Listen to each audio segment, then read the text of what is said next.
In this video, I'll help you determine whether Humankind is worth your time and money.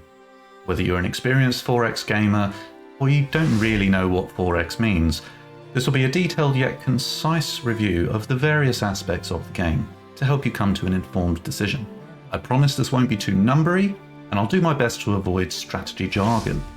If you find the video useful, please like and consider subscribing for more Humankind content, including my top tips for beginners. For those of you that are new to the 4X genre, give me 10 seconds to explain what this is all about. If you already know about 4X, then just skip ahead 10 seconds. Trust me, I only ever need 10 seconds. So you start with the settlements, then you explore, then you expand, then you exploit, then you expand some more, then you exploit some more, and then you exterminate your neighbors, expand, exploit, expand, exploit. Scientific research and diplomacy feature heavily.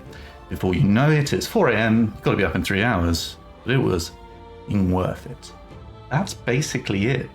You explore, you expand, you exploit, you exterminate. But there are many 4X games that present these 4Xs in many different ways. So where does Humankind fit into all of this? I'm going to need another 10 seconds. It's a turn-based game on a map made up of tiny little hexagons. You start in the Neolithic era and progress through 7 eras right up to the modern day. You do all the 4Xy things I mentioned before, but what makes Humankind different is each time you progress through an era, you can change culture. You are not stuck with the one you chose at the beginning, which is a great idea. You start each game as a nomadic tribe, but yes, I know the 10 seconds is up. Then you can move on to being Egyptian, then maybe Romans. You enjoy slaughtering people as Romans, so you continue being Romans. Then the English, then you could be Indo-Japanese, then Zulu, and finish the game as Chinese. Each culture has a legacy trait that stays with you for the rest of the game. And considering there are 60 cultures, that's a heck of a lot of replayability. You look back at the end of each game at your pyramids and your spaceships and think, wow, a heck of a lot has happened. Now let's get into the nitty-gritty. Now I know everybody starts with graphics, but to be fair, it does give you your first impression, so let's get this out of the way. The game looks gorgeous, but if you're going to play a game for this long, it's not enough to just look good or realistic. It needs to make you feel good. The terrain is varied with lush green forests, snow-capped mountains, huge flat savannas, and long winding rivers. Now, I've played this game in 1080p, I've played it in 2K, and it looks amazing. The color palette, the art style, it's got a slight cartooniness to it, but that just frees the artist up to do even more of what they want, and it definitely passes the feel-good test. Now we're going to look at my favorite part of any game, immersion.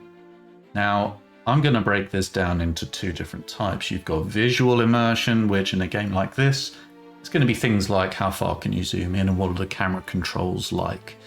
But then you've also got story immersion. What are the stories like? And the eagles flew them to Mount Doom. The end. That sort of thing.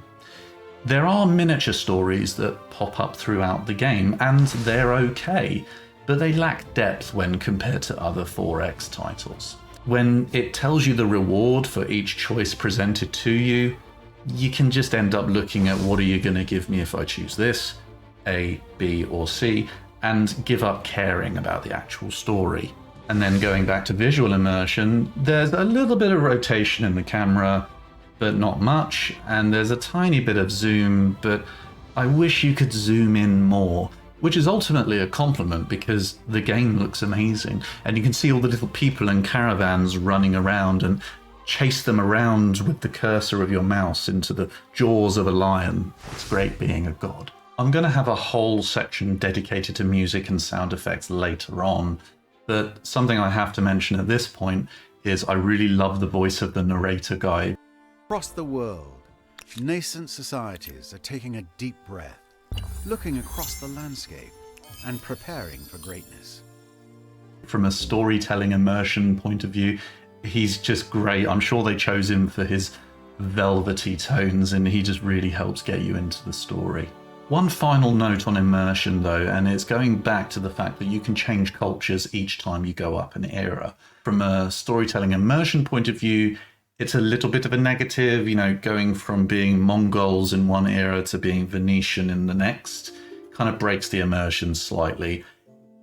On the whole, it's a positive, but there is a slight negative there. So I'm just being honest with you guys. You can win this game purely with scientific research or building a lot, but we all know that fighting is where the fun really is. It's a bit of a process to initiate a battle, but you get used to that pretty quickly.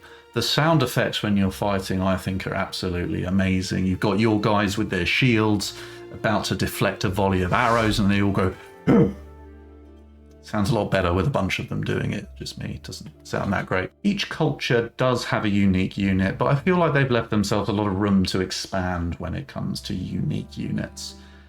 Battles on open ground follow a logical set of rules. If your unit's in a river, they receive a defensive penalty, but if they attack from the high grounds, they get an attacking bonus. Battles definitely feel like a game of chess where you're studying your pieces, deciding where and when to attack from the hexagonal map. Sieges are important so you can grab your enemy cities. They can feel clunky and frustrating, but a lot of that is just learning curve that you need to get over. Horses can't climb walls. They just can't.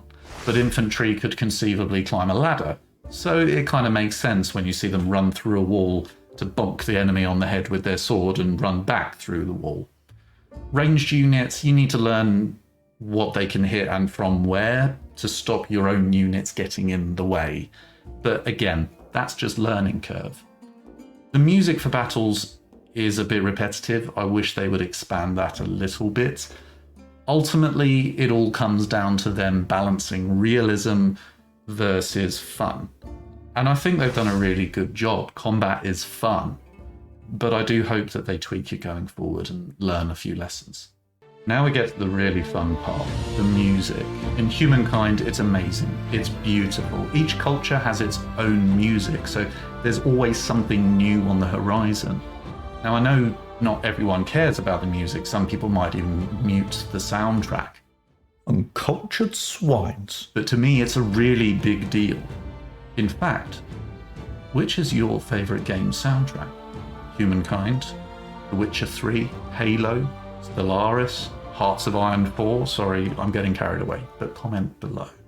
Ultimately, Humankind's soundtrack is amazing. It's beautiful. Apart from the war music, which gets a bit boring, it's always got something fresh and exciting on the horizon, and it feels culturally appropriate as well. Not that I know anything about that, but it seems that way to me. Research and economy are important factors in any 4X game, and Humankind is no different. I'd be here forever if I explained it in detail, but basically, you manage an increasing number of cities. Managing these cities is not as complex as other 4X games, which you may see as a good thing, you may see as a bad thing, it depends on your personal preference. But as an example, in another game, if you wanted more research, you might build a building that gives you more research, but that might consume one of your other resources, creating a constant balancing act. Whereas with Humankind, if you want more research, you just build that building. The only consequence is that it impacts the stability of your city, which if it gets too low, bad things happen.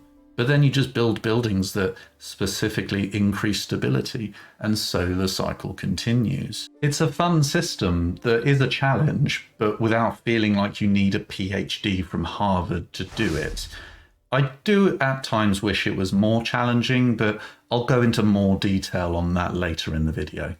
Let's take a moment to compare Humankind to a few other games in the 4X genre, just to give you a feel for what it's like. Firstly, I have a confession to make. I have never played Civilization. To be honest, if you're a big fan of Civilization, you're going to be playing Civilization. If you've never played it before, then there's not much point me talking about it. There are plenty of videos out there already that compare Humankind and Civilization to death, so let's just move on from that. I'm a really big fan of Paradox 4X games like Stellaris, Hearts of Iron 4, Crusader Kings 3. I've spent so much of my life on Stellaris, and all I really know is how bad I am at the game. But anyway, I know they're not turn-based games, but ultimately there are a lot of similarities here with Humankind. The main points of difference, I'd say, are that Humankind doesn't take itself quite as seriously, and also it's not quite as complex. And of course, Amplitude Studios have other games such as Endless Space 2, which, as far as I can tell, is very similar to Humankind. It's actually very highly rated. I've just seen it 75% off on Steam. Excuse me. But this is a proper 4X game. It will take time to learn, but it's more like learning to drive a car than getting a physics degree. It still has a lot it can learn from other games, for me as a Paradox fan, from Stellaris, to increase the immersion. But what makes this game different to all of the others, being able to change your culture as you go through the game, it's really exciting, and it just gives it so much potential. Longevity is what this video really starts to come down to. Will I be playing this game in 12 months' time? Well, there are a variety of win conditions, whether that's research, economy, or military. And when you consider there are 60 cultures across 6 eras, not considering the first one, where you can only be a nomadic tribe, that's 1 million combinations? 10 to the power of 6? Mathematicians, help me out here. Areas such as religion and the various miniature stories have a lot of room for expansion, which is great potential for the future. And if you just want a quick game, you can have a blitz in a good couple of hours, but you can also save your game if you want to play it over days or even weeks. I've spent what feels like hours or days just pondering what my next move is going to be in a battle. And usually ends up with me regretting my decision, but that's because I suck. But if the developers release a combination of free updates and DLC content, I see absolutely no reason why I wouldn't be playing this game in the next 12 months. We of course have to take a look at the value of the game, how much are they charging, so here are the prices in pounds, dollars and euros, and I feel like it's priced about right if you look at the competition. Of course, it was a day one release on Xbox Game Pass, which is great. I'd highly recommend that if you are a strategy fan, take a look and see if you think that's a good deal. I have to say I'm a bit disappointed with the additional content. There's like an add-on pack where you can get the Notre Dame Wonder and a PDF. The amount they were charging just for one extra wonder, it just felt a bit too expensive for me. So I do hope that with future content, as I said, I'd quite like to see 3 small updates and then larger paid for DLCs, but definitely with more content in than just one wonder. So let's bring this all together. Is Humankind worth it, honestly? The price point is good, although the DLC a bit expensive.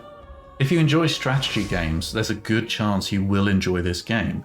If you're hardcore, you might find it a bit too easy. If you're new to strategy games, you've never played one before, then actually I would recommend Humankind. I think it's a really good entry point into the 4X genre.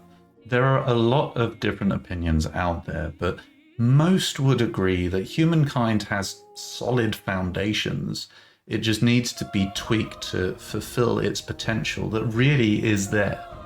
Ultimately, it makes you feel good. It's a decent challenge, but it can be relaxing at the same time. This game will suck you in, and if you have Xbox Game Pass already, you really don't have a reason to not try the game. Double negative. You should try the game. I've been Twiglets2, and I really hope you found this video useful today. I'm going to be releasing more and more Humankind content, so please feel free to subscribe.